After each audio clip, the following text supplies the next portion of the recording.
85 kilometers long, this valley. 85 miles long, in fact. It has a variety of agriculture and farming, and it really links this part of France into Italy. That's Johnny Hoogland, number 204. These 14 men working well together, 204 here. Johnny Hoogland was one of the first to get into the move. He's anxious to get on and see if he can get more points in the King of the Mountains. He was the early leader of that.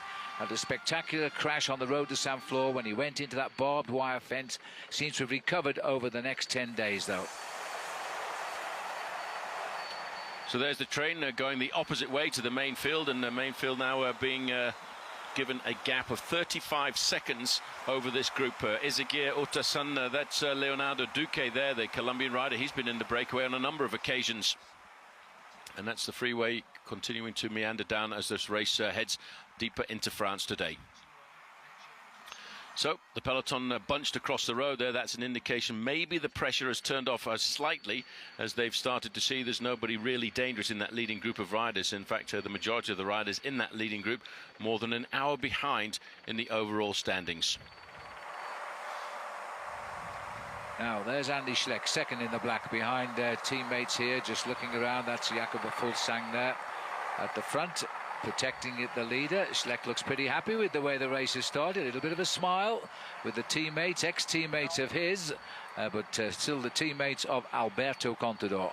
Well, Phil, I have to tell you, I think I tell you this every year, but it would be remiss of me to avoid mentioning that in 218 BC, Hannibal marched down here with 90 infantry, 12,000 cavalry and 37 elephants. And that was one of the remarkable crossings of the Alps on his way into Italy.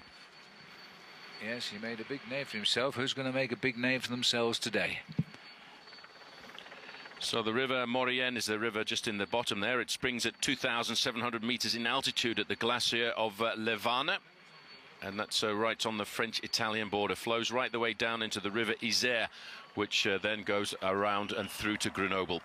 Fabien Cancellara on the front.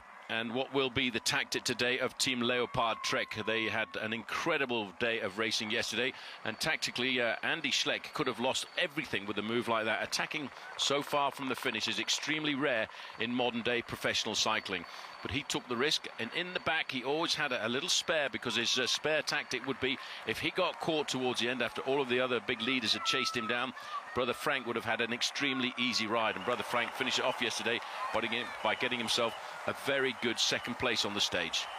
However, Cadel Evans, over the last 11.5 kilometers of the race, in fact pulled back 2 minutes of the advantage of Andy Schleck on his own.